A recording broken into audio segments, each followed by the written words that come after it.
Vladimir Putin ने प्रधानमंत्री नरेंद्र मोदी से फोन पर बात की है और पहलगाम में हुए आतंकी हमले की कड़ी निंदा की है। पुतिन ने पीएम मोदी से बातचीत में पहलगाम में निर्दोष लोगों की मौत पर गहरी संवेदना व्यक्त की और आतंकवाद के खिलाफ लड़ाई नरेंद्र मोदी को पुतिन ने मोदी को कॉल करके ये कहा है कि वो हर तरह से इंडिया के साथ हैं। रशिया की ये कॉल इस समय में, इस टाइमिंग में इंडिया के लिए बहुत ज्यादा। मैं आपको आश्वासन देता हूं कि प्रधानमंत्री मोदी जी की लीडरशिप के अंडर जो आप चाहते हैं वो होगा। आप जो चाहते हैं, देश क्या चाहता है? देश यही तो चाहता है कि ठोक दो पाकिस्तान को। आप अगर पाकिस्तान का मैप देखेंगे, पाकिस्तान के पास लड़ने के लिए तो है वो 1/3 यूज हो जाएगी वहां, अगर 1/3 है वहां तो। और ये किसने बोला 1/3 चाइना के बॉर्डर पे? चाइना के बॉर्डर पे आर्मी कितनी, किसी को पता है? ये खैर वो बेवकूफ वाले को तो बहुत ही सीनियर ख्याल से हम उस समय स्कूल में पढ़ते थे। पूरा समर्थन देने की बात कही। पाकिस्तान के लिए बुरी खबर यह भी है कि पुतिन ने जोर दिया कि जघन्य हमले के दोषियों और आतंक के समर्थकों को न्याय के कटघरे में लाया जाना चाहिए।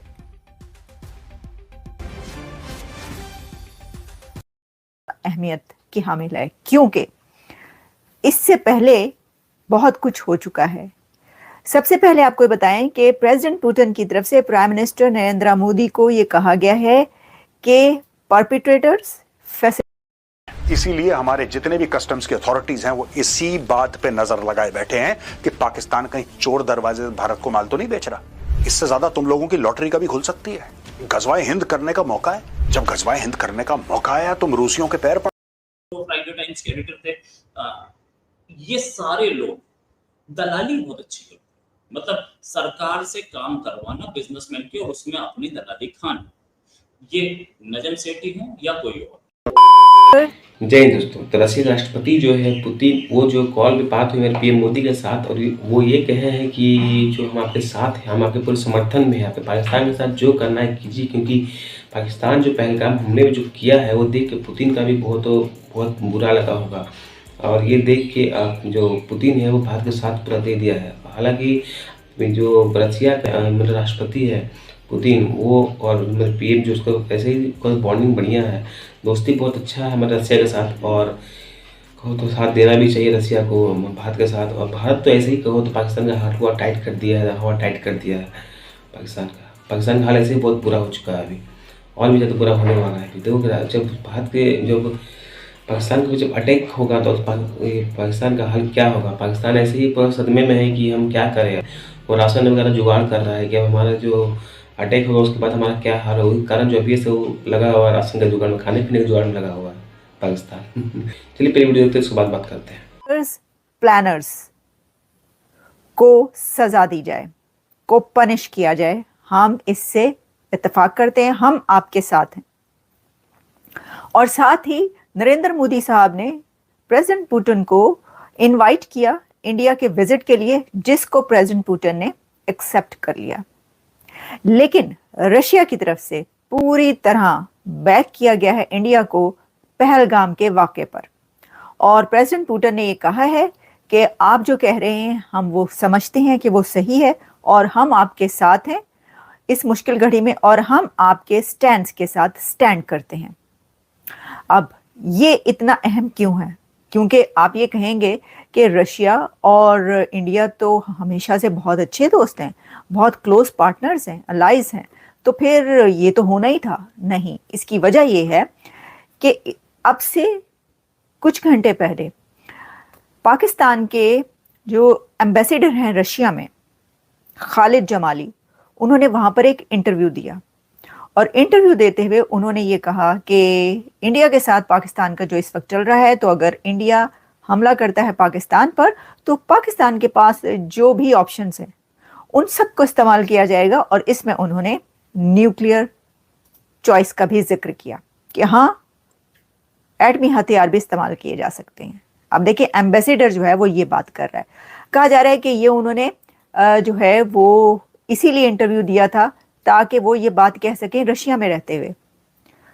और फिर ये भी इससे पहले बात की गई थी कि उन्होंने जो रशिया की अथॉरिटीज़ हैं उनसे बात की है कि ये जो कुछ हो रहा है इसमें इंडिया को रोका जाए, किया जाए।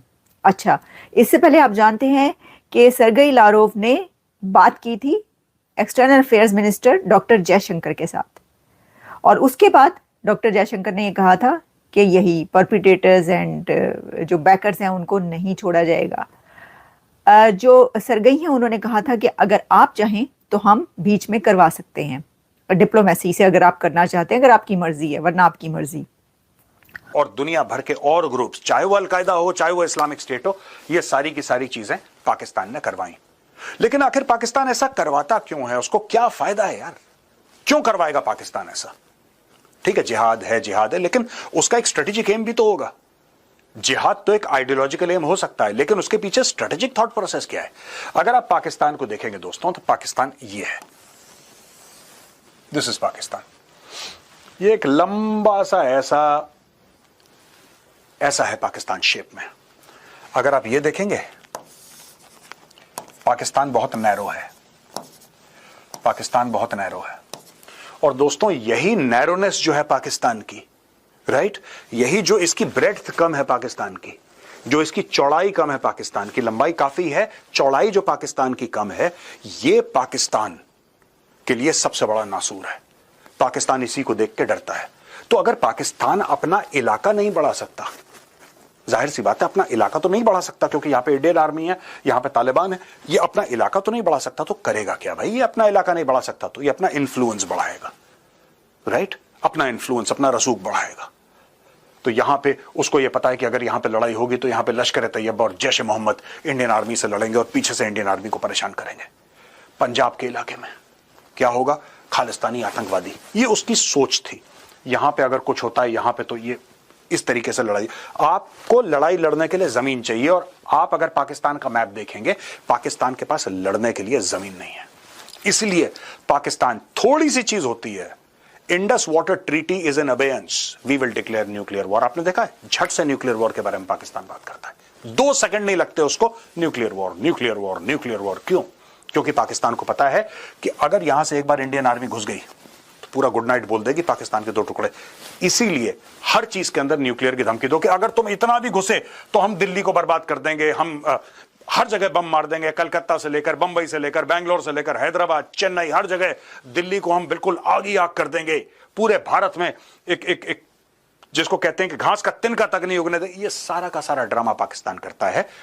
जिनका प्राइवेट जेट एयरपोर्ट पे खड़ा है, उनका नाम है मुबाशिर रहमान। पहले आप सुनिए कि ये क्या फैंटेसाइज करते हैं, क्या ये सोचते हैं कि इंडिया से वॉर हो जाएगी तो हम सेक्स स्लेव रखेंगे बॉलीवुड की एक्ट्रेसेस को। जस्ट अच्छा सर, आपने बराह रास्त लड़ने का फैसला कर लिया है, बंदूक उठाने का फैसला कर लिया, खुदा ना खास्ता जंग हो जाती, तो ख्वाहिश क्या है? मैं तो चाहता हूँ आपके पॉडकास्ट के जरिए उलमाए दीन से मैं एक सवाल पूछूं कि अगर हम इंडियन एक्टर से हमारी लौंडियां बन के आती हैं तो हमें इजाजत है लौंडी बनाने की कि नहीं है इजाजत?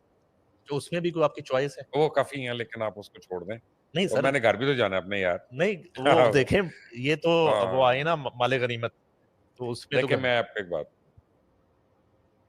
ऑन सीरियस में, मेरी ख्वाहिश ये है, लोग जिसे कहते हैं ना मेरी शहादत की ख्वाहिश है, मेरी नहीं। ऑनेस्टली मैं बिल्कुल झूठ बोल रहा हूँ, ना बोलूंगा अगर मैं कहूंगा शहादत की ख्वाहिश नहीं, मेरी ख्वाहिश है गाजी होने की यार। अल्लाह ताला पूरे पाकिस्तान को गाजी करे। ये था मुबाशिर रहमान साहब का अपना एनालिसिस कि हमें वो चाहिए, सेक्स स्लेव चाहिए। अच्छा, ये कुरान पढ़ के जो आ रहे हैं ये उनमें से नहीं, ठीक है, ये वो हैं जिन्होंने गली मोहल्ले में सीखा कि इस्लाम क्या है। डॉक्टर साहब आपसे पूछूंगा कि एक तो इंडिया अटैक कर सकता है अब जल्दी ही, क्योंकि हमारे हम ड्रिल्स पे आ चुके हैं। दूसरी चीज, ये क्या बोल रहे हैं मुबाशिर रहमान साहब?